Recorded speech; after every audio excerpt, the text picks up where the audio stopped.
My sister arrived from overseas with extravagant gifts, a Swiss watch, French perfumes, an Italian leather handbag, all of them for me. Later, my son got on the phone and started putting the gifts in his car, saying his wife would use them more than I would, that he was going to take everything for her. That was when my sister lost her patience. But before I get to that moment, I have to tell you how it all began. Because none of this happened out of the blue. Nothing breaks without having been cracking for a long time. I am 69 years old, and for months I hadn't felt that warmth in my chest. That morning the phone rang, and it was Paula, my younger sister, calling me from Italy. Her voice came across the line, clear and excited. She told me she was coming to visit me in 2 weeks, that she was bringing gifts, things she had bought thinking of me, things she knew I would like. When I hung up the phone, I stayed sitting in the kitchen, staring at the wall. I didn't cry, but I felt something similar to relief. It had been so long since anyone had told me they had thought of me, that they had chosen something especially for me. Paula was always like that. Since we were little girls, she was the one who defended me on the school playground, the one who lent me her shoes when mine broke, the one who saved half of her sweet roll to give to me in secret when Mom couldn't afford to buy enough food. When she left to live in Europe 15 years ago, I felt like I lost my only ally. But we never stopped talking. Every month she called me. She asked how I was doing. She truly listened to me. And now she was coming back, with her hands full, with her heart full, thinking of me. I looked out the kitchen window and saw the empty yard. The plants I used to care for so lovingly were now dry. No one helped me water them. No one asked if I needed anything. No one noticed when I spent entire days without speaking to anyone. Theodore, my son, lived 3 blocks from my house. He was 42 years old. He had been married to Ivana for 8 years. He worked at a logistics company. He earned well. He had a car. He had everything he needed. But he hardly ever came to visit me. And when he came, it was fast. He would come in, grab a cup of coffee, look at his phone, say he had to go, that Ivana was waiting for him, that they had things to do. I never said anything. I just nodded, smiled. I told him not to worry, that I was fine, that I understood he was busy. But inside I felt an emptiness that grew bigger and bigger, a silence that weighed like the house was full of rocks. Sometimes I wondered if I had done something wrong, if I had been a bad mother, if I deserved this silent but very real abandonment. After Paula's call, I spent the rest of the day cleaning the house. I wanted everything to be perfect when she arrived. I wanted her to see that I was still the same, that I hadn't fallen apart, that I still had dignity. I swept. I washed the dishes. I dusted the furniture. I changed the sheets on the bed in the guest room. I put fresh flowers in a vase on the dining table. By the time I finished, it was already night. I sat on the sofa with a cup of tea and dialed Theodore's number. I wanted to tell him that his aunt was coming. I thought maybe that would encourage him to visit more often during those days, that maybe he would want to spend time with us. The phone rang 5 times before he answered. His voice sounded tired, distracted.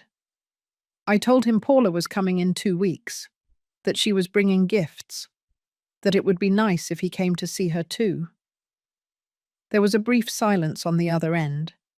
Then he said he would see if he could, that he had a lot of work, that he would let me know. He didn't say he was happy. He didn't ask how Paula was. He didn't say anything that made me feel like he cared. I hung up the phone and stared at the dark screen. I felt that heaviness again, that emptiness that nothing could fill. I went to bed early that night, but I couldn't rest well. I dreamed of my childhood, of Paula and me running through the fields where we grew up, of my mother calling us in for dinner, of my father sitting on the porch, rocking chair, smoking his cigar. I woke up before dawn. The house was cold, silent, empty. I got up and made coffee. I sat by the window and watched as the sun began to light up the streets. Neighbors were leaving for work. Children were walking towards school. The world kept moving as if nothing were wrong. But I felt stuck, like I was waiting for something that never arrived. The 2 weeks passed slowly. Every day I checked the calendar. I counted the days left. I imagined the moment Paula would knock on the door. Her smile. Her hug. Theodore didn't call again. I didn't reach out to him either. I was already used to his indifference. I no longer expected anything from him. 3 days before Paula arrived, I went to the market to buy groceries. I wanted to cook everything she liked. Beef chili, cornbread, apple pie, sweet potato casserole. I spent almost all the money I had saved up. But I didn't care. Paula deserved that and more. When I got home with the full bags, I saw Theodore's car parked in front of my door. My heart skipped a beat. I thought maybe he had come to help me, that maybe he had remembered that his aunt would be arriving soon. But when I went inside, I found him sitting on the sofa, looking at his phone. He didn't even look up when I walked in. I asked him if he needed anything. He told me he had just stopped by because Ivana had asked him to pick up some pots I had loaned her months ago. He didn't ask if I needed help with the bags. He didn't ask how I was. He just took the pots and left. I closed the door behind him and stood in the hallway. The grocery bags were still heavy in my hands. I felt something inside me tighten, but I didn't cry. Didn't cry about these things anymore. I just kept going. I put away the food. I started cooking. I focused on the only thing that made me feel useful. The day finally arrived. Paula texted me that her plane had landed, that she would be at my house in an hour. I got ready as best I could. I put on a dress I hadn't worn in a long time. I put on a little makeup. I carefully did my hair. When I heard the taxi stop in front of my house, I rushed out to the door. I saw Paula getting out with 2 big suitcases. Her hair was shorter, some grey hairs that weren't there before, but her smile was the same as always. We hugged in the doorway. I felt something inside me loosen, as if I could finally breathe. She came into the house and put the suitcases on the floor. She took my hands and looked me in the eyes. She told me I looked tired, that I had lost weight, that she was worried about me. I told her I was fine, that it had just been a tough year, nothing serious. But she knew me too well. She knew when I was lying. She sat on the sofa and opened one of the suitcases. She started taking out things wrapped in tissue paper. Elegant boxes, bags with logos I recognized from magazines. She told me everything was for me, that she had thought of me in every store she visited, that she wanted to see me smile. I opened the first package. It was a Swiss watch, silver, elegant, with a soft leather strap. Never in my life had I owned anything like it. The second package contained French perfumes, 3 carved glass bottles. They smelled of flowers and wood, of luxury, of things I never bought for myself. The third gift was an Italian leather handbag, caramel-coloured, with perfect stitching, soft to the touch, heavy, real. I was speechless looking at everything. I didn't know what to say. I felt like I didn't deserve so much. Paula hugged me and told me I deserved everything, that I had worked all my life, that I had raised my son alone after his father left us, that I had sacrificed everything to give him an education and food, that now it was my turn to receive. It was my turn to be treated like what I was, a valuable woman, a woman who mattered. I cried.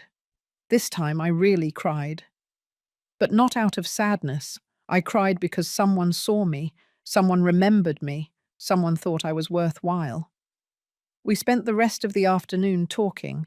We cooked together. We laughed. We remembered stories from our childhood. We felt like we used to, like when it was just the two of us against the world. That night I ate dinner with more appetite than I had had in months. I tried on the watch. I put on a little perfume. I hugged the handbag as if it were a treasure. And at that moment, I still didn't know what was coming. I still didn't know that this happiness would last so little, that my own son would be capable of taking it away from me, that I would have to learn to defend myself from the only person who should protect me. But that night, I only felt gratitude. I only felt that finally someone was treating me with love, with respect, with the dignity I had forgotten I deserved. The next morning I woke up early. Paula was still sleeping in the guest room. The house was silent, but it was a different silence. It no longer felt empty. Now someone was there. Someone I cared about. Someone who cared about me. I made coffee and sat in the kitchen looking at the gifts I had left on the table. The watch shone in the morning light. The perfume bottles looked like jewels. The handbag rested on the chair as if it had always belonged there. I touched the smooth leather of the bag and felt something strange, a mixture of joy and guilt, as if I didn't have the right to own such beautiful things, as if it were selfish to want something for myself. I had spent so many years giving everything, buying clothes for Theodore, paying for his studies, sacrificing my own needs so he could have what he wanted. And now that someone was giving something to me, I felt strange, almost uncomfortable. Paula appeared in the kitchen, yawning. She poured herself some coffee and sat down across from me. She looked at me with those eyes that always knew what I was thinking. She asked me if I had slept well. I said yes. But she knew I was lying. She told me she noticed something about me. Something muted, as if I had gotten used to not existing, to not mattering. I told her she was exaggerating, that it was just age, that that was how things were when you got old. She shook her head. She told me age had nothing to do with it, that our mother had been 80 years old and was still strong, still had opinions, still took up space in the world. She asked me about Theodore. When was the last time he came to visit me? What did he do for me? I kept quiet. I didn't know what to say. I didn't want to admit that my own son had forgotten me, that weeks went by without him coming, that when he came, it was only to ask for something or drop something off, never to stay with me. Paula waited. She didn't pressure me. She just waited for me to speak. Finally, I told her. I said Theodore was very busy with his job, with his wife, with his life, that I understood, that I didn't want to be a burden. She put the coffee cup down on the table with more force than necessary. She told me I wasn't a burden, that I was his mother, that he had an obligation, not only to visit me, but to make sure I was okay. I told her that things had changed since he married Ivana, that she kept him busy, that maybe I wasn't as important to her, and that was why he came less often. Paula looked at me sadly. She told me that was no excuse, that a real man knew how to take care of his mother no matter what his wife said. I changed the subject. I didn't want to ruin the morning talking about sad things. I asked her what she wanted to do that day, if she wanted to go to the market, if she wanted to cook something special. She accepted the change of subject, but I saw in her eyes that she hadn't finished thinking about this, that something was bothering her, that she was worried about me. We spent the day cooking together. We made chili like when we were girls. Paula remembered perfectly how Mum prepared it, how she folded the tortillas, how she knew when it was ready. While we cooked, we talked about everything, about Italy, about her job, about her neighbors, about how different it was to live there, but also about how much she missed her homeland. her family, me. She told me she had thought about asking me to move in with her, that she had space in her apartment, that we could spend our last years together. I felt something in my chest, a mixture of hope and fear. I told her I couldn't leave my house, my life, even if that life was lonely, even if no one visited me. It was the only thing I knew. She didn't insist. She just nodded. But I saw on her face that it hurt her to see me so alone, so resigned. In the afternoon, my phone rang. It was Theodore. He asked me if Paula had arrived yet. I told him yes, that she was with me, that we were cooking. There was a brief silence. Then he told me he would stop by to say hello the next day, that Ivana wanted to meet her, that they had been talking about her for a long time. I was happy. I thought maybe this visit would bring him closer to me, that maybe he would remember that he had family, that he had a mother. I hung up and told Paula. She smiled, but I noticed something strange in her expression, as if she wasn't completely happy with the news. I asked her what was wrong. She said nothing, that she just hoped Theodore would be kind, that he would treat her well, and above all, that he would treat me well in front of her. I told her not to worry, that Theodore was a good son. He was just busy. She didn't say anything else, but I saw in her eyes that she didn't believe me. That night we ate the chili we had prepared. We sat at the dining table with candles lit. We toasted with sparkling cider. We laughed. We felt alive. Before bed, Paula asked me to try on the watch again, to put on some perfume, to carry the handbag around the house as if I were going out.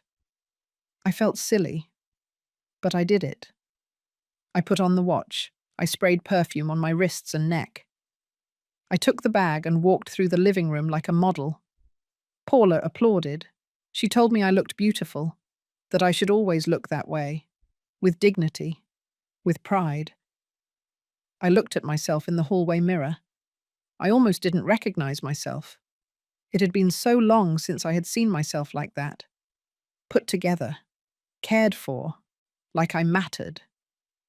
I took everything off before bed. I put the watch back in its box, the perfumes on my dresser, the handbag in my closet, as if they were too valuable to use, as if I didn't deserve to use them every day. Paula saw me put everything away and shook her head. She told me those things were meant to be used, to be enjoyed, not to be stored like they belonged in a museum. I promised her I would use them, but deep down I knew I was afraid of spoiling them, afraid that something would happen to them, afraid that someone would tell me it was ridiculous for a woman my age to have such elegant things. The next morning I woke up nervous. Theodore was coming at noon. I wanted everything to be perfect. I wanted him to see that his aunt and I were fine, that we were happy. I cleaned the house again, even though it was already clean. I prepared enough food for an army. I set the table with the nice tablecloth, the one I only used on special occasions. Paula stopped me. She told me to stop running around, to sit down, to breathe, that my son didn't deserve so much effort if he never came to see me. But I couldn't help it. I needed everything to be perfect. I needed to show him that I was still good for something, that I could still be a good mother, a good hostess. At 2 o'clock, I heard Theodore's car park in front of my house. My heart started beating faster. I felt that anxiety I always felt when he came, that need to please him, to make him feel comfortable, to make him stay a little longer. I opened the door before he could knock. He walked in with Ivana behind him. She was wearing a tight dress, high heels, her hair perfectly straightened, impeccable makeup. She greeted me with a kiss on the cheek, but it was cold, quick, like an errand. Theodore gave me a brief hug. He asked me where Paula was, as if I didn't matter, as if he had only come for her. Paula came out of the kitchen drying her hands. She hugged Theodore affectionately. She told him how much he had grown, that he looked a lot like his father, my late husband. Theodore smiled. It was the first time I had seen him smile like that in a long time, as if he remembered something good, something important. Then Paula greeted Ivana. She was polite, kind, but I noticed she was looking at her carefully, as if she was studying her. We sat in the living room. I served coffee. I offered sweet rolls. Ivana said she didn't eat carbs, that she was watching her figure. Paula didn't say anything, but I saw how she pressed her lips together. We talked about Italy, about what it was like to live there. Theodore asked about Paula's job, how much she earned, how much things cost there. Paula answered patiently. But I noticed that those questions bothered her, as if Theodore was only calculating, measuring, comparing. Ivana looked around the living room. Her eyes stopped at the dining table where I had left Paula's gifts. The watch, the perfumes, the handbag. She got up and walked over there. She picked up the handbag without asking permission. She examined it. She opened it. She ran her hand over the leather. She said out loud that it was beautiful, that she had always wanted a bag like that they cost about $1,000 in the stores here. My heart stopped. I felt something cold in my stomach. Paula got up too. She walked toward Ivana, calmly, without rushing. She gently but firmly took the bag out of her hands.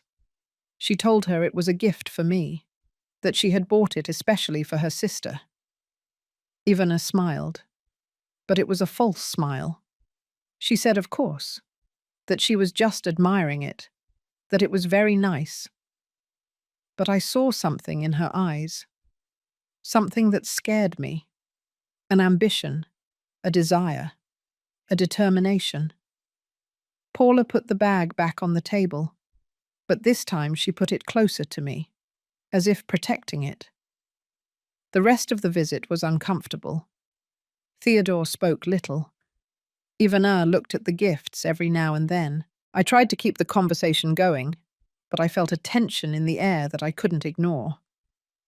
When they finally left, Paula closed the door and leaned against it. She looked at me and shook her head. She told me that woman was dangerous, that she had seen how she looked at my gifts, as if they were already hers, as if I didn't have the right to have them. I told her she was exaggerating, that Ivana had just been curious, nothing more. Paula took my hands. She looked me in the eyes. She told me to be careful, not to let anyone take away what was mine, that I deserved to have nice things, that I deserved to be respected. I nodded, but deep down I didn't believe her. I didn't believe Ivana was capable of doing anything bad. I didn't believe my own son would allow me to be disrespected. But I was wrong, very wrong, and I would soon find out in the worst possible way. The following days were peaceful. Paula and I fell into a pleasant routine. We ate breakfast together. We went for walks in the neighborhood. We cooked. We watched old movies on television. We talked late into the night.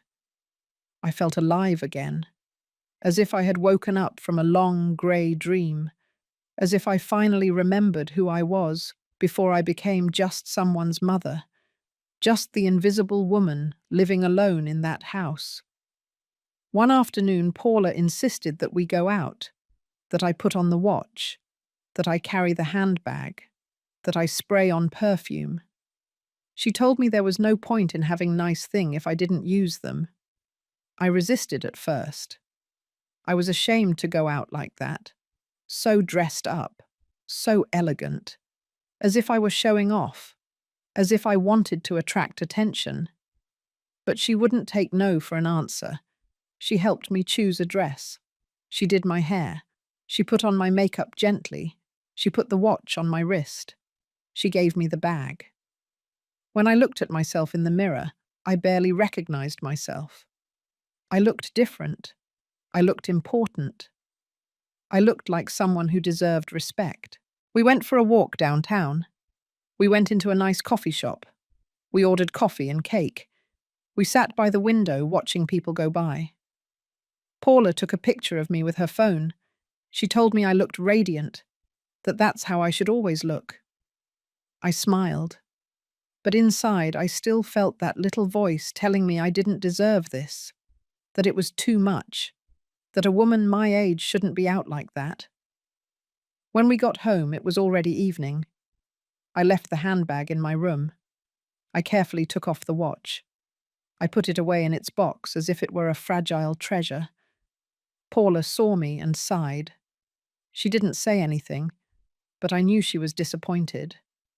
Disappointed that I couldn't just enjoy it. Just accept that I deserved good things. That night, Theodore called. He asked me if Paula and I wanted to come to his house for dinner on Sunday. He said Ivana would cook, that it would be nice to spend time as a family. I was excited. It had been over 6 months since he had invited me to his house. I thought maybe Paula's presence had made him reflect, that maybe he remembered that I existed, that I was his mother. I told Paula. She didn't seem so enthusiastic. She asked me if I was sure we wanted to go, if I wouldn't prefer that we spend that day alone. I told her I wanted to go, that I wanted Theodore to see that I was fine, that I had my sister with me, that I was happy. Paula accepted, but I saw on her face that she didn't trust him, that something worried her. Sunday arrived quickly. I got ready carefully. I put on a simple but nice dress. This time I put on the watch. I took the handbag with the perfumes inside because I wanted to show them to Theodore. I wanted him to know that his aunt had given me beautiful things, that someone was thinking of me. Paula also got dressed up. She brought a bottle of Italian wine that she had brought in her luggage, an expensive wine, from a region she knew well. We arrived at Theodore's house at 6 o'clock in the evening. It was a nice house, 2 stories, with a yard, with plenty of space. Enough space for me to live there if they ever asked me to. But they had never asked me. Ivana opened the door. She was wearing an apron. She smiled. But again it was that smile that didn't reach her eyes. She let us in. The house smelled good, of home cooking, of spices. I was surprised. I didn't know Ivana cooked. Theodore was in the living room watching football. He got up to greet us. He hugged us quickly. He told us to sit down. That dinner would be ready soon. I sat on the sofa. I left my handbag next to me. Paula gave the wine to Ivana. She took it and read the label. Her eyes lit up. She said it was an excellent wine, that it cost about $150 a bottle. Paula nodded. She said it was a gift, that they should enjoy it. Ivana took it to the kitchen. I expected her to open it for dinner, but she didn't. She put it away in her cabinet, as if it were just for her and Theodore, as if Paula and I weren't there. Paula looked at me. I just looked down. I didn't want to cause trouble. I didn't want to ruin the night. Dinner was fine. Ivana had made chicken in sauce, rice, salad. Nothing special, but it was tasty. We ate in silence most of the time. Theodore asked when Paula would be leaving. She said in 1 week, that she had to go back to her job, to her life in Italy. He nodded. He asked if she would come back soon. Paula said she didn't know, that it depended on many things, but that she would always check in on me, that she would always call me. She looked at Theodore when she said that, as if waiting for him to say something, to say that he too would check in on me, that he wouldn't leave me alone. But Theodore just kept eating, as if he didn't understand the message, or as if he didn't care. After dinner, we moved to the living room. Ivana served coffee. I took one of the perfumes out of my handbag. I wanted to show it to Theodore. I wanted him to see how nice it was. I handed it to him to smell. He took it. He looked at it. He said it smelled good. nothing else. He left it on the coffee table and went back to watching football on television. Ivana approached. She picked up the bottle. She examined it carefully. She read the label. Her eyes widened a little. She said it was French perfume from an expensive brand, that it cost about $200 a bottle. I nodded. I told her Paula had brought me 3, that they were beautiful, that they made me feel special. Ivana didn't say anything else, but she kept staring at the bottle for a long time. Too long. Paula got up. She said it was late, that we should go, that I got tired easily. Theodore didn't even get up to say goodbye to us. He just raised his hand from the sofa. He told us to drive safely. Ivana walked us to the door. She hugged me. She thanked me for coming. But her hug was cold, empty. When we got into the taxi, Paula was quiet, very quiet. I asked her what was wrong. She said nothing, that she was just tired. But I knew she was lying. I knew she had seen the same thing I had. The way Ivana looked at my things, the way Theodore ignored me, the way neither of them treated me as if I mattered. We arrived home and went to bed. But that night, I couldn't rest. I kept thinking about dinner, how uncomfortable everything had been, how little my son seemed interested in me, and how Ivana's eyes had been fixed on my gifts, as if she was already planning something, as if she already wanted them for herself. The following days passed quickly, too quickly. Paula and I knew she would have to leave soon, and that made us sad. We tried to enjoy every moment, every breakfast, every conversation, every laugh. Theodore didn't call again after that dinner. I didn't reach out to him either. I had already gotten used to his silence, to his distance, to his indifference. But one afternoon my phone rang. It was him. He asked me if he could stop by to pick up some tools he had left in my garage months ago. I told him yes, whenever he wanted. He arrived half an hour later. He went straight into the garage without even greeting me properly. Paula was in the kitchen making lemonade. I stayed in the living room waiting for Theodore to finish. When he came out of the garage, he had the tools in his hand. He stopped at the entrance to the living room. His eyes looked at the table where I had left my gifts again. The watch, the perfumes, the handbag. He approached. He picked up the watch. He looked at it closely. He asked me how much it had cost. I told him I didn't know, that it was a gift from Paula, that I hadn't asked the price. He kept looking at it. He said it probably cost about $1,500, that it was a very good brand, Swiss, luxury. He put the watch back on the table. He picked up one of the perfumes. He did the same thing. He estimated that each bottle cost around $200. I didn't understand why the price mattered so much to him, why he couldn't just be happy that I had nice things, that someone had given them to me with love. Paula came out of the kitchen. She noticed the tension. She stood in the doorway, watching. Theodore put the perfume on the table. He looked at me and told me to be careful, that those things were very valuable, that I should keep them in a safe place, that it would be a shame if they got ruined. I nodded. I told him I would take care of them, that they were very important to me. He left without saying anything else, without asking me how I was, without asking Paula about her trip back. He just took his tools and left. Paula sat down next to me. She told me she didn't like how Theodore had looked at my things, as if he was doing sums, as if he was thinking about something. I told her she was exaggerating, that Theodore was just curious, nothing more. But deep down, I had also felt something strange, something uncomfortable in the way he had examined each gift, in the way he had calculated each price. That night, Paula received a call from her job. They had an emergency. They needed her to return sooner, in 2 days, not in 1 week. as we had planned. I felt devastated. I didn't want her to leave yet. I didn't want to be alone again. But I understood. She had her life, her responsibilities. We spent those last 2 days together without separating. We cooked. We talked. We cried a little. We promised each other that we would call more often, that we wouldn't let so much time pass without seeing each other.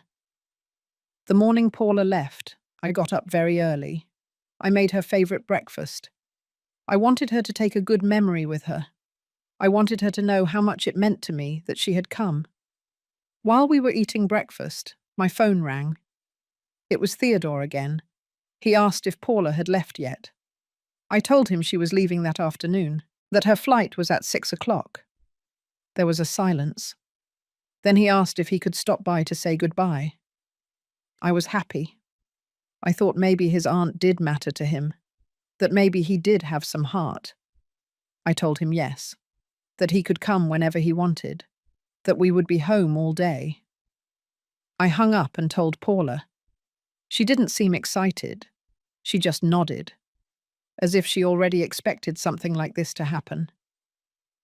Theodore arrived at noon. This time he came with Ivana. They walked in together. He had a small gift bag in his hand. I was surprised. I didn't expect them to bring anything. They sat in the living room.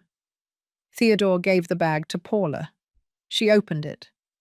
There were chocolates, a card. Simple thing. But the gesture was nice. Paula thanked them. She hugged them. She told them it had been a pleasure to see them, that she hoped they would take care of me, that they wouldn't leave me alone for so long. Theodore nodded. He said yes, that he would come more often. But I knew he wouldn't. I had heard that promise before. Ivana got up. She walked toward the table where my gifts were. Again, as if they were attracting her, as if she couldn't help it. She picked up the handbag. She opened it. She checked inside. She said it was beautiful, that she had one similar, but not as good, that this one was better quality. Paula watched her, carefully, attentively. Ivana put the bag down. She picked up one of the perfumes. She uncapped it. She sprayed a little on her wrist. She smelled it. She smiled. She said it smelled incredible, that it was perfect for her. I felt something cold in my stomach. I didn't like how she said that, as if it were already hers, as if I wasn't there. Paula got up. She walked toward Ivana. Calmly. She took the perfume out of her hand. She capped it. She put it on the table. Away from her. She told her in a soft but firm voice that all of that was for me, that she had bought it for her sister, that it wasn't for anyone else. Ivana laughed. She said of course, that she was just trying it, that it was no problem. But her laugh sounded false, forced, and her eyes showed something else. They showed annoyance, resentment. Theodore got up. He said it was late, that they had to go, that they had things to do. They said goodbye quickly. Ivana gave me a kiss on the cheek, but it was even colder than the other times. When they left, Paula closed the door and sighed. She looked at me worriedly. She told me to be very careful, that that woman wanted my things, that she would do whatever she could to keep them. I told her she couldn't, that they were mine, that Theodore would never allow something like that. Paula shook her head. She told me Theodore wouldn't defend me, that she had already seen it, that he was completely controlled by his wife, that he did what she asked him to do. She told me to put my things away safely, to put them in a place where no one else could see them, where no one could touch them. But I didn't listen to her. I thought she was being paranoid, that Ivana wouldn't do anything bad, that Theodore would never betray me that way. I was very wrong. That afternoon I took Paula to the airport. We hugged for a long time. She made me promise that I would call her if anything happened, if I needed help, if someone disrespected me. I promised her I would. But deep down, I thought it wouldn't be necessary, that everything would be fine. I watched her go through security. I stayed there until she disappeared into the crowd. I felt a huge emptiness in my chest, as if something had been ripped out of me. I went home alone. The house was silent again, empty again, like before Paula arrived. I sat in the living room. I looked at my gifts on the table. The watch shone. The perfumes looked elegant. The handbag rested there as a reminder that someone loved me, that someone thought of me. But for the first time, I felt fear. Fear of losing them. Fear that someone would take them from me. Fear that Paula was right. I picked up the handbag. I took it to my room. I put it away in the closet. Hidden. Protected. I did the same with the perfumes. And with the watch. I put them all away. As if they were secrets. As if I didn't have the right to have them out in the open. And then I realized something terrible. I realized that I no longer felt safe even in my own house, that I no longer trusted my own son. And I was right not to trust him, because the worst was still to come.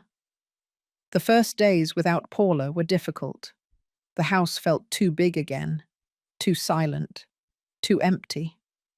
I would wake up in the mornings and for a second forget that she was gone.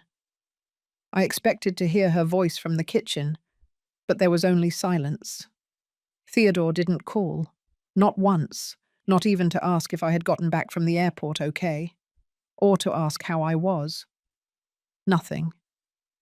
I didn't reach out to him either. Something inside me had changed. Paula's words kept echoing in my head. Her warning, her concern. And even though I tried to ignore them, I couldn't. I had put all my gifts away in my bedroom closet. I took them out occasionally just to look at them, to remember that someone had thought of me. But I no longer left them out in the open. I no longer felt safe doing it. One afternoon the following week, the doorbell rang. I wasn't expecting anyone. I looked out the window and saw Theodore's car parked in front of my house. I felt a mixture of joy and nervousness. I opened the door. He was there with Ivana. Both were smiling. They told me they were just stopping by to say hello, that they wanted to see how I was doing now that Paula was gone. I let them in. I offered them coffee. They sat in the living room. Ivana looked around as if searching for something. Her eyes stopped at the dining table, the table where my gifts had been before. She asked where the things Paula had brought me were. She said she wanted to see them again, that they were so beautiful. I told her I had put them away, that I didn't want them to get ruined, that they were very valuable to me. She insisted. She said she just wanted to see them for a moment, that she loved that handbag, that she couldn't stop thinking about it. Something in her tone made me uncomfortable, but I didn't want to be rude. I didn't want to cause problems. So I went to my room and took the handbag out of the closet. When I returned to the living room, I gave it to her. She took it with both hands. She opened it. She checked inside. She ran her fingers over the leather. She held it against her body as if it were hers. She said it suited her perfectly, that it was exactly her style, that she would know how to use it better than I would. My hands started to sweat. I told her it was a gift from my sister, that it meant a lot to me, that it wasn't something I used every day, but that I took care of it lovingly. Ivana looked at me. She smiled, but it was a strange smile. She told me she understood, that she was just admiring it, that it was obvious that a bag like that was too elegant to stay hidden in a closet. Theodore didn't say anything. He was sitting there looking at his phone, as if the conversation didn't matter to him, as if nothing strange was happening. Ivana finally handed me the bag back, but she did it slowly, as if it pained her to let go of it, as if she wanted to keep it. They stayed a little longer. We talked about unimportant things, the weather, traffic, nothing real. And then Ivana said something that chilled my blood. She said it would be nice if I gave her something as a gift. That after all, we were family. That sharing was nice. That Paula had surely brought enough things for me to be able to give something away. I was silent. I didn't know what to say. I felt like they were putting me in a corner, that they were pressuring me. Theodore looked up from his phone. He looked at me. He said Ivana was right, that I had received a lot of gifts, that it wouldn't hurt to share a little, that I didn't use those things anyway. I felt something shatter inside me. My own son. My own flesh and blood. He was asking me to give away the only nice things I had, the only things that made me feel valuable. I told them no, that those gifts were mine, that Paula had bought them for me, that I wouldn't give them away. The atmosphere changed. Ivana stopped smiling. Theodore frowned, as if I had said something wrong, as if I were selfish for wanting to keep what was mine. Ivana got up. She said she understood, that it was no problem, but her voice sounded cold, resentful. Theodore got up too. He told me it didn't have to be like this, that his wife was just being nice, that I was being difficult. I stayed seated, unable to believe what I was hearing. My son was calling me difficult for not giving away my things, for not giving in to his wife's whims. They left without saying a proper goodbye. The door closed with more force than necessary. I was left alone in the living room with the handbag still in my hands. I cried. I cried for the first time in a long time, not out of sadness, out of anger, out of helplessness, out of pain. I realized at that moment that Paula was right, that Ivana wanted my things, and that Theodore would support her, that he would choose to please her before respecting me. I put the handbag away again. This time I put it in a more hidden place, behind my old sheets, where no one would think to look for it. I did the same with the perfumes and the watch. I hid them all, as if they were treasures in danger, because that's what they were, and they were in danger. That night I called Paula. I told her what had happened. She got angry. She told me not to open the door to them again, not to let them into my house, to protect what was mine. She told me that if they tried anything else, to call her immediately, that she would come back if necessary, that she wouldn't leave me alone with this. We hung up, and I went to sleep, but I couldn't rest. I kept thinking about Ivana's face when she held my handbag, how she looked at it, how she wanted it, and how Theodore had looked at me, with coldness, with disappointment, as if I were the problem, as if I were the selfish one. 3 days passed. Theodore didn't call. I didn't either. The silence between us was different now. It was no longer just distance, it was a break. And then one afternoon I saw his car park in front of my house again. But this time he was alone, without Ivana. I felt a little relief.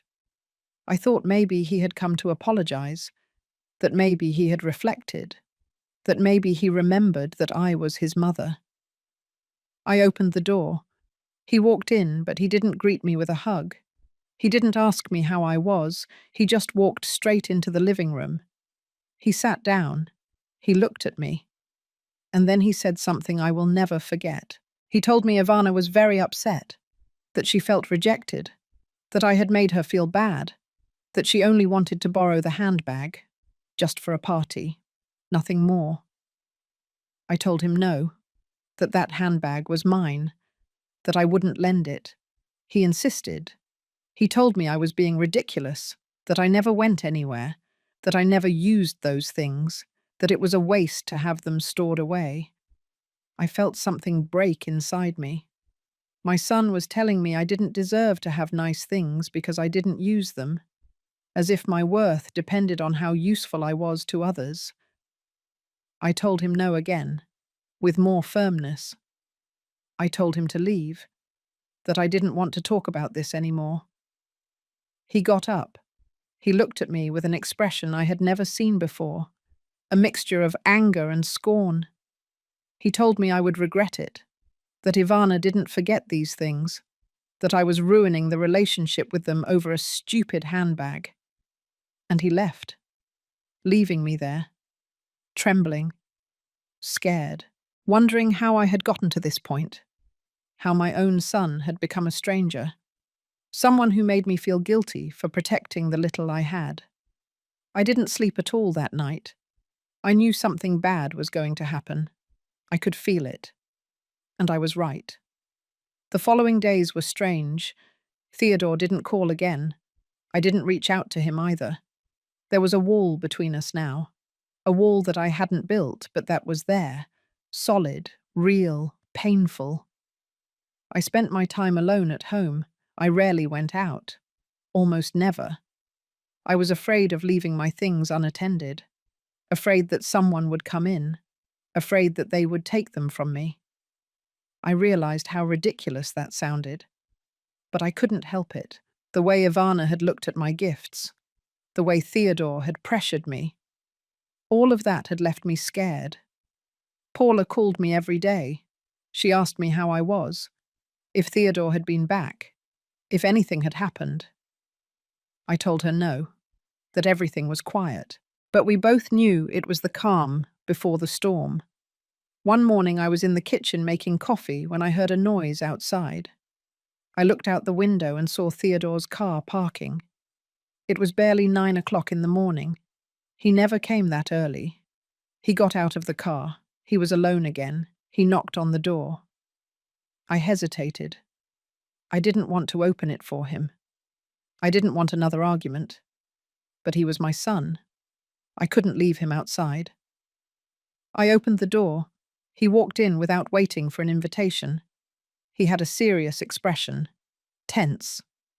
He told me we needed to talk, that this couldn't continue, that we had to resolve the problem. I asked him what problem. He looked at me as if I was stupid. He told me the problem was my attitude, that I was being selfish, that Ivana had only asked for a favor, and I had turned it into a drama. I felt the anger rise in my throat. I told him there was no drama, that I had just said no, that I had the right to say no, that my things were mine. He raised his voice. He told me I didn't understand, that Ivana was his wife, that she was important to him, that I should make an effort to get along with her. I told him I had always been kind to her, that I had never disrespected her, that the only thing I wouldn't do was give her or lend her my things. Theodore walked toward the dining room. He looked at the empty table. He asked me where the gifts were. I told him put away, in a safe place. He stared at me. He asked me where exactly. I told him that didn't concern him, that they were my things and I decided where to keep them. His expression changed. It became harder, colder. He told me I was being paranoid, that no one was going to steal anything from me, that I was exaggerating. But I knew I wasn't exaggerating. I saw it in his eyes. I saw that he had come with a plan, that Ivana had sent him, that he wouldn't leave without getting what he wanted. I asked him to leave, that we had talked enough, that there was nothing more to say. He didn't move. He stood in the middle of the living room looking at me, as if he was calculating, thinking. Then he took out his phone. He dialed. He put it on speaker. It was Ivana. She started talking. She told me she didn't understand why I was being so difficult, that she only wanted to use the handbag once, for a wedding, that she would return it afterward. I told her no, that I had already said no, that I wouldn't change my mind. She changed her tone. She became sweeter, more manipulative. She told me I didn't need it, that I never went out, that I was wasting it, that a woman my age had nowhere to use those things. I felt like I had been slapped. A woman my age. As if because I was 69 years old, I no longer deserved to have nice things. As if my life was no longer worth anything. I told her to hang up, that I didn't want to keep listening to her. Theodore ended the call. He looked at me with disappointment.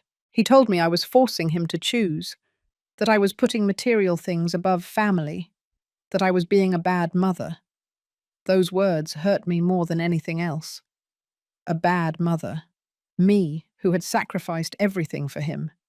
Me, who had worked double shifts to give him an education. Me, who never bought anything for myself so he wouldn't lack anything. And now he was calling me a bad mother for not giving away the only thing someone had given me with love. I told him to leave, that I didn't want to see him anymore, that he shouldn't come back until he could respect me. He laughed. It was a bitter laugh, dry. He told me fine. If that's what I wanted, that's how it would be, that he wouldn't bother me anymore. He walked toward the door, but before leaving, he stopped. He turned around. He looked at me with something that scared me, something dark, something I had never seen in him. He told me I had brought it on myself, that I shouldn't say later that he didn't warn me, and he left. The door closed. I was left alone, trembling, with my heart beating too fast. I called Paula. I told her everything. She got scared. She told me to be very careful, to change the locks, not to open the door to them again. I told her I didn't believe Theodore was capable of doing anything bad. She told me I didn't know people when they became obsessed with something, that money and ambition changed people. I spent the rest of the day nervous. I jumped at any noise. I checked the windows every 5 minutes. I checked 3 times that all the doors were locked. When night came, I felt exhausted. I hadn't eaten anything all day. I forced myself to eat a little bread. I drank tea to calm down. I went to bed early. But I couldn't rest. I kept hearing noises, shadows moving. My mind was playing tricks on me. At 3 o'clock in the morning, I got up. I went to check the closet where I had kept my gifts. They were still there. All of them. Intact. I felt silly for being so paranoid. I went back to bed. I tried to sleep. The next day, I woke up late. My head ached. My body was heavy as if I had run a marathon. I made coffee. I sat in the kitchen. I looked out the window. Everything seemed normal, quiet. Then my phone rang. It was a number I didn't recognize. I hesitated, but I answered. It was Ivana. She asked me if we could talk, like adults, without Theodore involved. I told her we had nothing to talk about.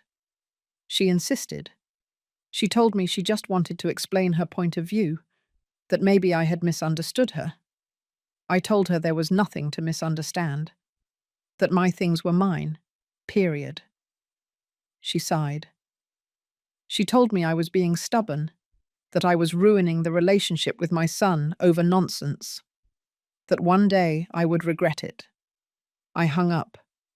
I didn't want to keep listening to her. I didn't want her to manipulate me. But her words kept swirling in my head. I was ruining my relationship with Theodore. But not because I was defending my things, but because he had chosen an ambitious woman over his own mother. That afternoon, I decided to go out. I needed fresh air. I needed to clear my mind. I locked the house securely. I checked twice that everything was locked. I walked through the park. I sat on a bench. I watched families playing, children running, mothers smiling. And I wondered when my life had turned into this.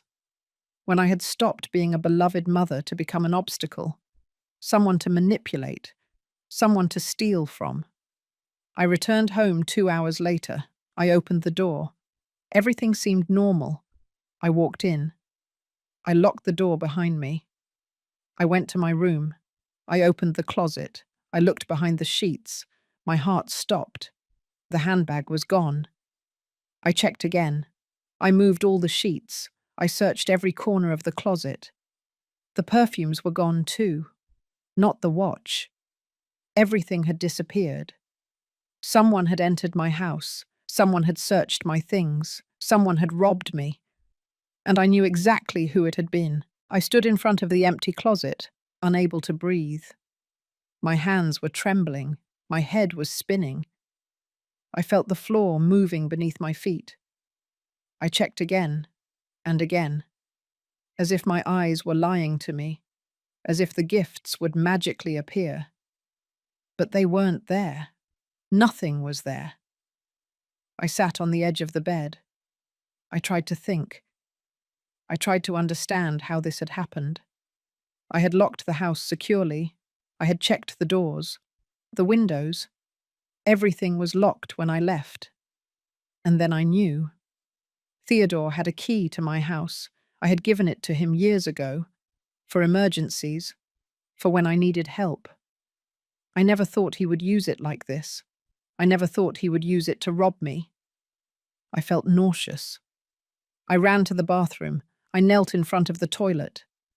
But nothing came out. Only dry heaves. Only the weight of the betrayal crushing me. I washed my face with cold water. I looked at myself in the mirror. I saw an old woman, tired, defeated, a woman who had just been robbed by her own son. I left the bathroom. I picked up my phone. I dialed Theodore's number. It rang 5 times. He didn't answer. I dialed again. Again, he didn't answer. I called Ivana. She didn't answer either. I sent them messages. I told them I knew what they had done. To return my things.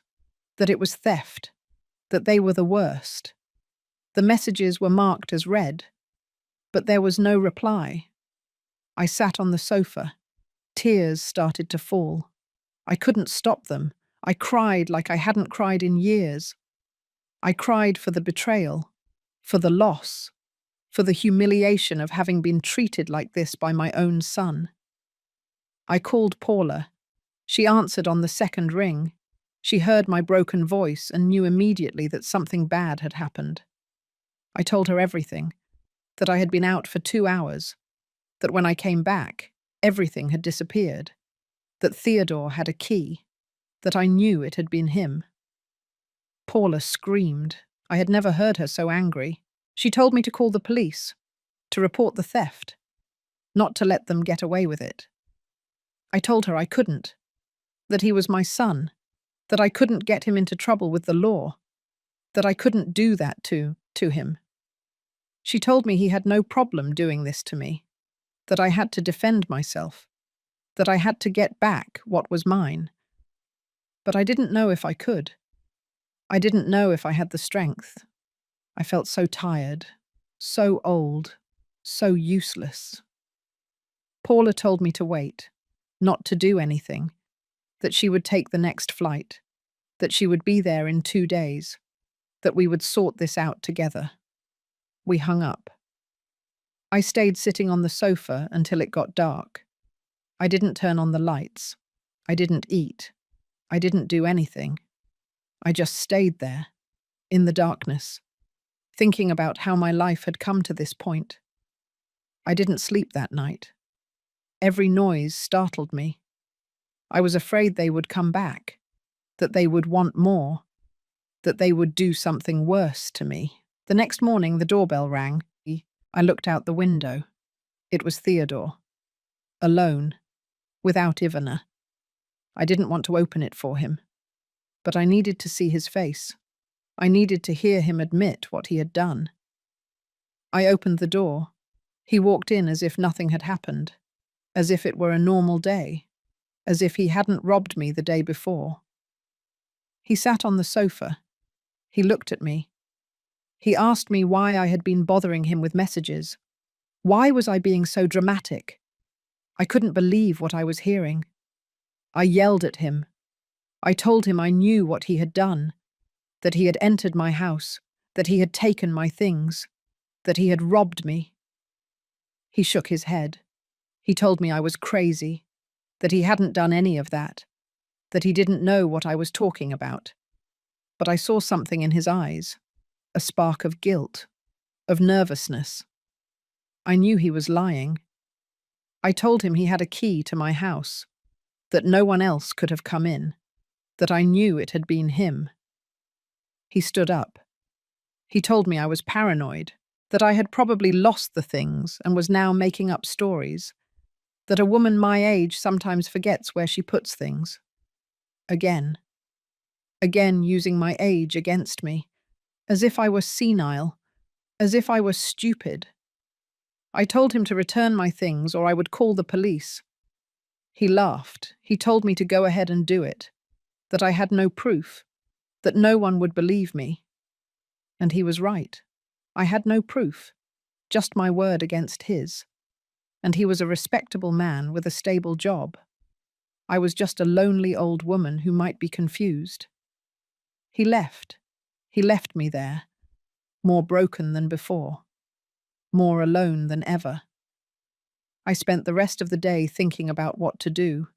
Should I go to his house, confront Ivana, look for my things?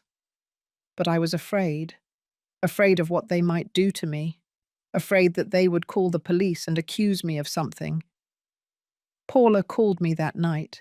She told me her flight was leaving the next day, that she would arrive in the afternoon, that I should hold on, that we would be together soon. I told her Theodore had come, that he had denied everything, that he had made me feel like I was crazy. Paula told me I wasn't crazy, that she would fix everything, that he wouldn't come out of this well, that he would pay for what he had done. The next day, I cleaned the house. I don't know why. I guess I needed to do something. Keep my hands busy, not think about the emptiness I felt. At 3 o'clock in the afternoon, Paula arrived. She only had a small backpack. She had come in a hurry, just for me. She hugged me at the door, and I cried again. I cried in her arms like a child. I cried out all the pain, all the shame, all the betrayal. She let me cry. She didn't say anything. She just held me. When I finally calmed down, we went into the house. She sat in the living room. She looked at me with determination. She told me that now we would sort this out, that we would go to Theodore's house, that we would get back what was mine. I told her I was scared, that I didn't know if I could face them. She took my hands. She told me I wasn't alone, that she would be with me, that together we were stronger. We waited until 6 o'clock in the evening. Paula said it was better to go when they were both home, that there would be no way for them to deny things if we saw the items there. We got into the car Paula had rented. She drove to Theodore's house. My heart was beating so hard I thought it would jump out of my chest. We arrived. Paula parked the car in front of the house. We saw Theodore's car and Ivana's. They were both there. Paula got out of the car. I stayed seated. I was afraid. She opened my door. She held out her hand to me. She told me it was time, that it was time to defend myself, to reclaim my dignity. I took her hand. I got out of the car. We walked to the door together. Paula rang the doorbell. We waited.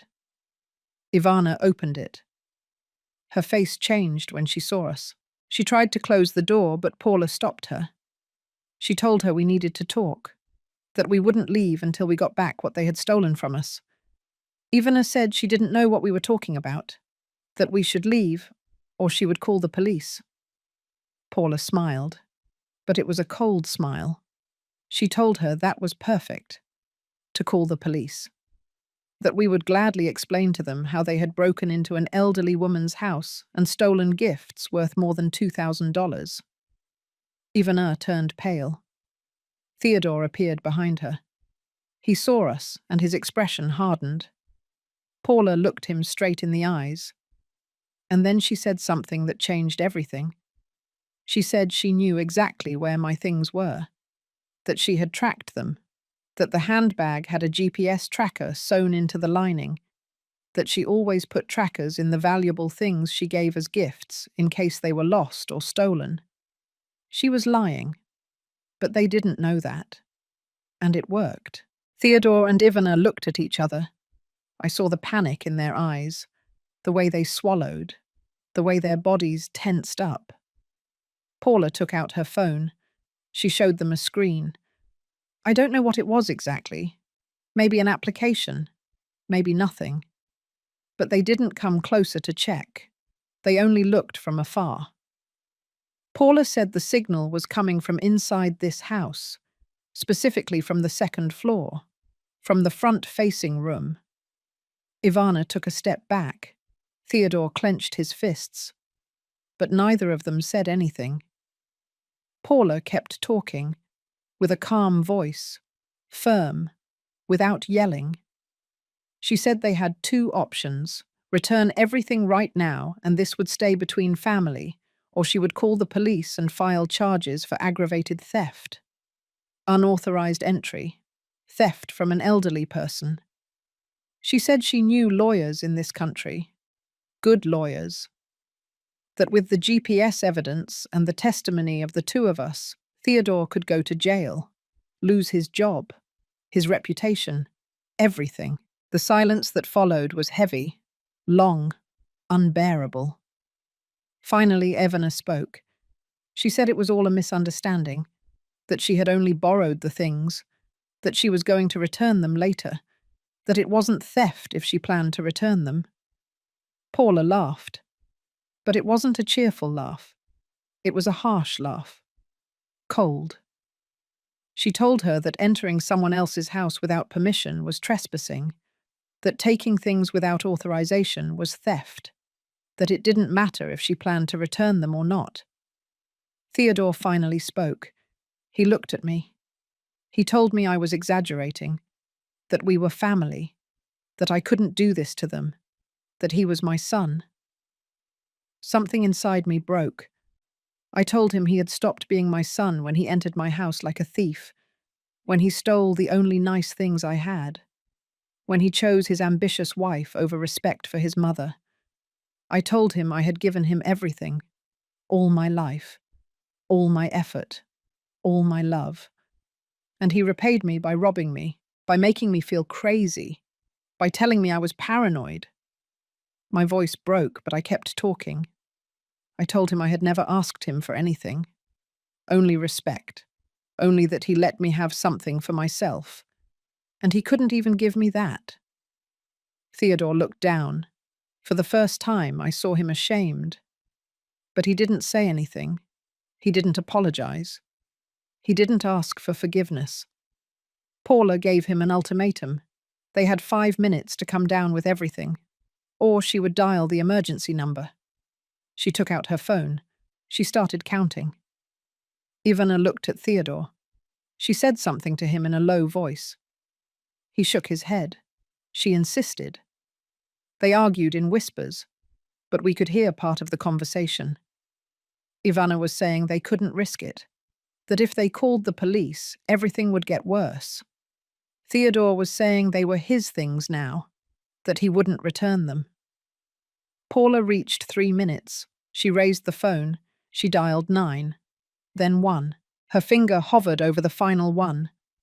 Ivana screamed for her to wait, that they would go up for the things, that they would return them.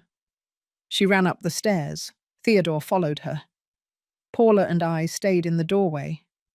My heart was pounding so hard my chest hurt. We heard noises upstairs, drawers opening, quick footsteps, arguing voices, then they came down. Ivana had the handbag in her hand. Theodore had a plastic bag with the perfumes and the watch inside. Ivana threw the bag at me. It fell to the floor in front of me, as if it were trash, as if it were worthless. Theodore put the bag in my hands, forcefully, with anger. He looked at me with hatred, with pure resentment. He told me I should be happy, that I had gotten back my precious things, that he hoped they were worth it, because I had lost my son over them. Paula stepped forward. She stood between us. She told Theodore not to speak to me like that he had lost his mother the day he decided to rob her, that he had made that decision, not me. She told him that a real man protected his mother, cared for her, respected her, that he wasn't a man. He was a thief, a coward, an unworthy son. Theodore clenched his jaw, his eyes filled with tears. But I don't know if they were tears of regret or rage. Ivana took his arm. She pulled him inside. She shouted for us to leave, not to ever come back, that we weren't welcome in their house. Paula took my arm. She picked up the handbag from the floor. She helped me walk toward the car. My legs barely held me up. When we got to the car, I looked back. Theodore was at the door, watching us. His expression was unreadable, a mixture of shame, rage, pain. For a second, I thought he would come, that he would ask for my forgiveness, that he would say it had all been a terrible mistake. But he didn't. He just stood there, watching us leave, watching what was left of our relationship break forever. Paula drove in silence. I looked out the window without seeing anything. I had my things back, the handbag, the perfumes, the watch. Everything was there, in my hands, intact. But I didn't feel relief. I didn't feel victory. I only felt emptiness. A huge emptiness that no gift could fill. We had won. We had recovered what was mine. But I had lost my son, and I didn't know if I could ever get him back. We arrived home. Paula helped me inside. She sat me on the sofa. She checked every gift. She showed me that everything was fine, that nothing was damaged. I nodded, but I didn't care. I didn't care anymore. Paula sat next to me. She hugged me. She told me I had done the right thing, that I had defended my dignity, that I should feel proud. I told her I didn't feel proud. I just felt tired, sad, broken. She told me it was normal, that what had happened was terrible, that no mother should have to go through that, but that with time I would heal, that I was stronger than I thought. That night, Paula stayed with me. She didn't leave me alone. She made tea. She heated soup. She forced me to eat even though I wasn't hungry. She helped me change the locks on the house. She called a locksmith who came that night. Now Theodore couldn't get in. Never again. I got into bed early. Paula lay down next to me, like when we were little girls, like when we were afraid and slept together to feel safe. I asked her if I had done wrong, if I should have given the handbag to Ivana from the beginning, if all of this could have been avoided. Paula squeezed my hand. She told me no, that I hadn't done anything wrong, that defending what was mine wasn't selfishness, that having boundaries wasn't being a bad mother.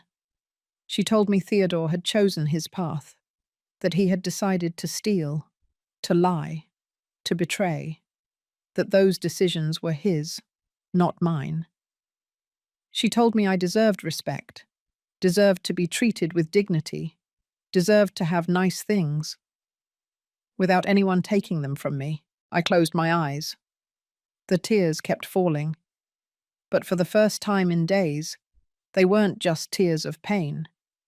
They were also tears of relief, of gratitude, of knowing I wasn't alone, that someone had defended me, someone had fought for me, someone had reminded me that I was worthwhile. I fell asleep with Paula's hand in mine, feeling that maybe, just maybe, someday this would hurt less. Someday I could look at my gifts and only see love, not betrayal. Someday I would feel whole again, but that day was still far away, very far away. And in the meantime, I could only wait and heal and learn to live with this new pain, with this new reality, with this son I had lost forever. The following days were strange. Paula stayed with me for a whole extra week. She cancelled meetings. She postponed commitments. She told me I was more important than any job. We spent the days in silence most of the time. She cooked. I kept her company. We went for walks in the afternoons. Little by little, I started to feel a little better. Not well, but better. Theodore didn't call. He didn't send messages. Nothing. It was as if he had died, or as if I had died to him. Sometimes I wondered if he regretted it, if he thought about me, if he understood the damage he had done to me. But I would never have those answers. And maybe that was better. One afternoon, Paula took the handbag out of the closet, where I had put it away again. She gave it to me. She told me I had to use it, that I couldn't keep hiding it as if it was something forbidden. I told her I couldn't, that every time I saw it, I remembered everything. The theft, the betrayal, Theodore's face full of hatred. Paula sat across from me. She took my hands. She told me she understood, but that I couldn't let them win, that if I kept hiding my things, they would have achieved their goal. They would have succeeded in making me feel like I deserved nothing. She told me I had to reclaim the original meaning of those gifts, that they were symbols of love, that I mattered, that someone was thinking of me, and that I couldn't let Theodore and Ivana tarnish that. She was right. I knew it. But it was difficult. So difficult. That afternoon, she made me get dressed up. I put on a nice dress. She did my hair. She put on light makeup. She put the watch on my wrist. She sprayed on perfume. She gave me the handbag. We went for a walk downtown. We went into a store, to a coffee shop. Paula took pictures of me. She made me smile. She reminded me who I was. A dignified woman, a valuable woman, a woman who deserved to take up space in the world. When we returned home, I felt different, not completely healed, but stronger, as if something inside me had woken up, something that had been sleeping for a long time. Paula had to leave 3 days later. This time the goodbye was different. It still hurt. But I no longer felt so lost, so alone, so broken, so... She hugged me at the airport. She made me promise that I would use my gifts, that I wouldn't hide them, that I would go out, that I would live, that I wouldn't let fear lock me in. I promised her I would try, and this time I meant it. The weeks passed. I learned to live with Theodore's silence, with his absence, with the fact that maybe I would never have a relationship with him again. It hurt. It hurt so much. There were nights when I cried myself to sleep. There were days when I wondered where I had failed as a mother, what I had done wrong for my son to treat me like this. But Paula called me every day. She reminded me that I hadn't done anything wrong, that some people simply made the wrong choices, that Theodore had chosen ambition and greed over love and respect. I started going out more, using my things, the watch on my wrist, the perfume on my skin, the handbag on my arm. At first I felt uncomfortable, as if everyone was looking at me, as if everyone knew what had happened. But no one knew, and no one looked at me strangely. In fact, some women complimented me. They told me I looked elegant, that the handbag was beautiful, that I smelled very good, and little by little, I started to believe it. I started to believe that I deserved to have nice things, that my age didn't make me less valuable, that my loneliness didn't make me invisible. One day I was at the supermarket buying vegetables.